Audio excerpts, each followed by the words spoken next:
El jefe de la policía capitalina, Omar García Harfuch, sufre un fuerte atentado en plena Ciudad de México. Aquella mañana a las 6:38 dispararon 404 veces, matando a 2 de sus escoltas y una mujer que transitaba en auto por la zona.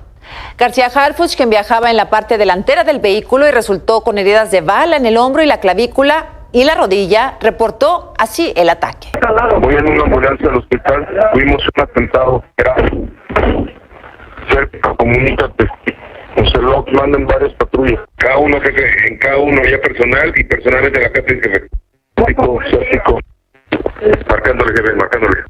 Puerto de Virreyes, ahí se ve, tiren un cóndor, rápido. A ver, cóndor, ábrele una máquina, cóndor. Hacemos los cortes ahí, Polanco.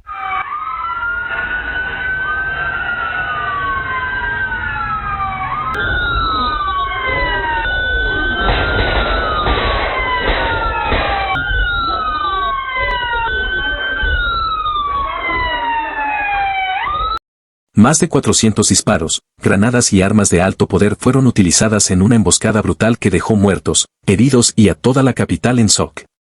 Un ataque planeado por el crimen organizado que intentó acabar con su vida y que expuso la fragilidad de la seguridad en la propia casa del poder. Hoy descubrirás cómo ocurrió el atentado que sacudió al país entero. A lo lejos, una caravana de camionetas permanecía estacionada en silencio, como depredadores al acecho. Dentro, un grupo de hombres armados aguardaba el momento exacto para actuar. Sus armas no eran comunes, portaban fusiles de asalto, rifles Barrett calibre .50, capaces de perforar incluso vehículos blindados, y granadas listas para detonar. Todos llevaban chalecos antibalas y radios de comunicación. El operativo estaba planeado con precisión militar. El objetivo era claro y contundente: acabar con la vida de Omar García Harfuch, jefe de la Secretaría de Seguridad Ciudadana de la Ciudad de México. Sus movimientos habían sido vigilados durante días. El comando sabía la ruta que tomaría y el punto exacto donde sería vulnerable. El vehículo blindado en el que viajaba Harfuch avanzaba con aparente tranquilidad, acompañado de escoltas que, sin saberlo, estaban a punto de enfrentarse a la prueba más dura de sus vidas. En cuestión de segundos, el convoy entró en la trampa mortal. De pronto, el silencio matinal fue desgarrado por una lluvia de fuego. Ráfagas interminables comenzaron a golpear contra la camioneta blindada. Los disparos retumbaban como truenos en medio de la ciudad, multiplicándose en ecos que se escuchaban a varias cuadras de distancia. Vecinos sobresaltados se asomaban a las ventanas sin comprender lo que estaba ocurriendo. Algunos pensaron que era una explosión, otros, que un terremoto había sacudido la colonia. Las balas impactaban una y otra vez contra el blindaje del vehículo. El ruido metálico de los proyectiles al estrellarse contra la carrocería parecía no tener fin. El aire se llenó de humo y olor a pólvora. El asfalto comenzó a cubrirse de casquillos que rebotaban por todas partes, mientras los sicarios gritaban y descargaban su furia sin piedad. Adentro de la camioneta, Harfuch intentaba mantener la calma. Cada segundo parecía eterno. Sabía que ese ataque no era un asalto común, era un atentado planeado para matarlo. Sus escoltas respondieron de inmediato, abriendo fuego contra los agresores en un intento desesperado por contener la emboscada. La colonia, acostumbrada al silencio de sus calles arboladas, se había convertido en un auténtico campo de batalla. Y lo peor apenas comenzaba. La camioneta blindada donde viajaba Omar García Harfuch se estremecía con cada impacto. Los cristales, a pesar de ser antibalas, comenzaron a agrietarse como telarañas bajo la presión de los proyectiles de alto calibre. Cada disparo retumbaba como un martillazo en el pecho de quienes estaban dentro. Por un instante, la línea entre la vida y la muerte se volvió tan delgada como el grosor del blindaje que los protegía. El vehículo resistía, pero no era invencible. 3 balas lograron atravesar las defensas metálicas y alcanzaron al jefe policial. Una le perforó el hombro, otra impactó en la pierna y una más rozó su clavícula. Las esquirlas se incrustaron en su cuerpo como pequeñas dagas ardientes. Harfuch, herido y sangrando, apretaba los dientes para no perder la conciencia. Sabía que debía mantenerse lúcido, su muerte sería la victoria del comando que lo había cazado. Sus escoltas respondieron con valentía. Desde dentro y fuera de los vehículos, desataron una defensa desesperada, disparando hacia todos los flancos. La escena era infernal, ráfagas cruzadas, humo que nublaba la visión, gritos de dolor y el chirriar de neumáticos mientras intentaban maniobrar en medio de la emboscada. El eco de los fusiles retumbaba entre las paredes de las mansiones, haciendo vibrar las ventanas como si fueran de papel. Fue en ese fuego cruzado donde la tragedia golpeó con fuerza. 2 escoltas de Arfuch fueron alcanzados y cayeron en cumplimiento de su deber, sacrificando su vida para proteger a su jefe.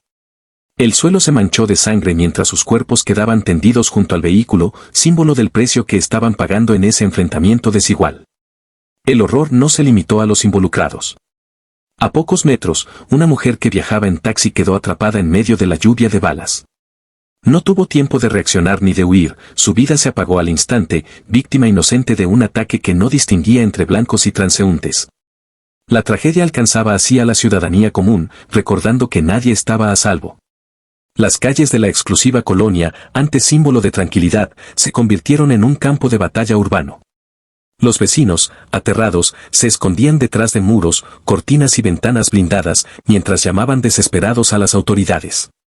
Algunos grabaron con sus celulares los estruendos que parecían interminables, otros rezaban para que aquello terminara pronto.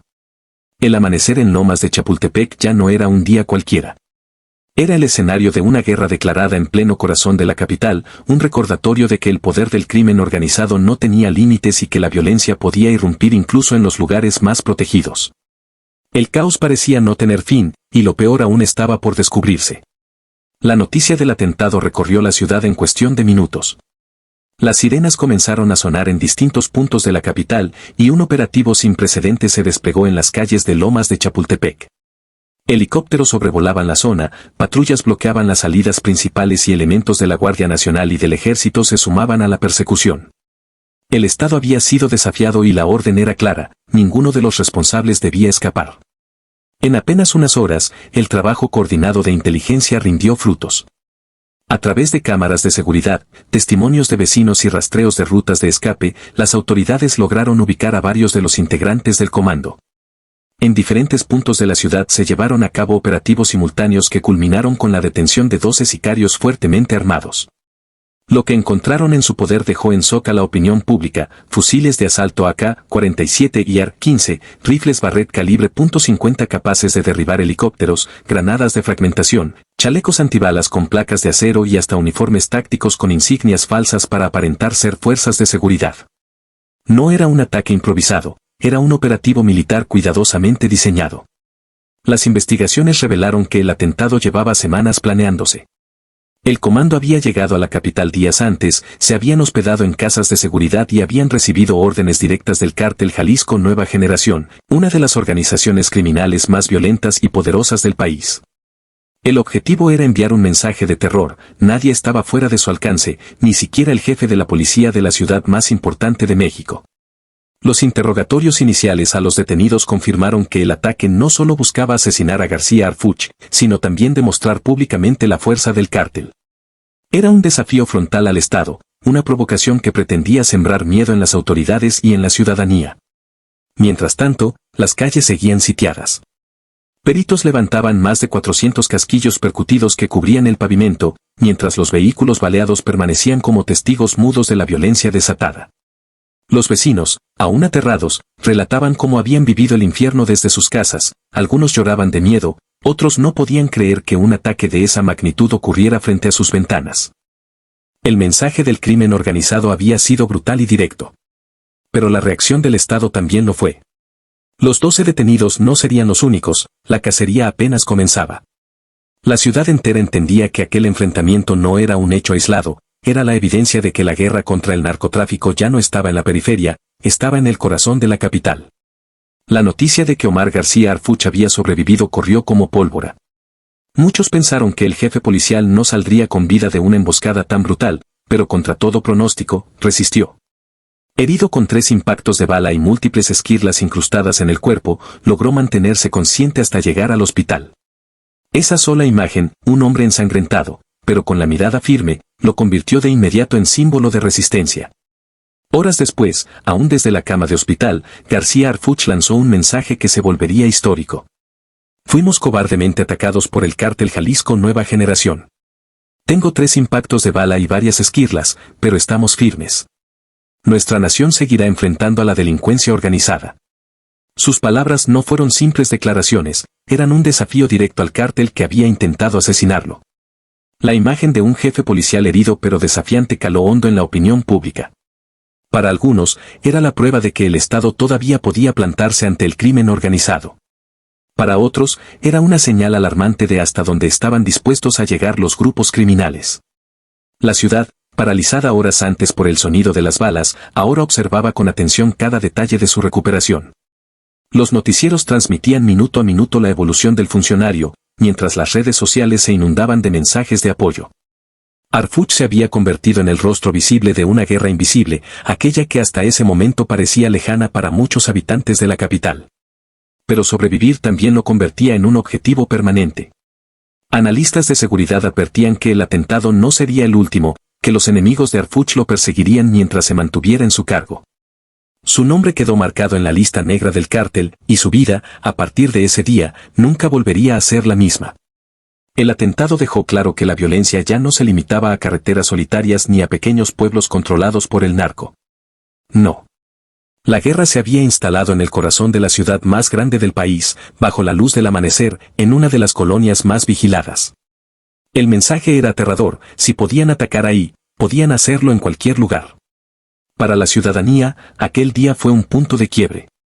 La imagen de Arfuch herido, pero desafiante, quedó grabada en la memoria colectiva como el recordatorio de que la batalla contra el crimen organizado no era un asunto lejano, estaba en sus calles, en su cotidianidad, a la vuelta de la esquina.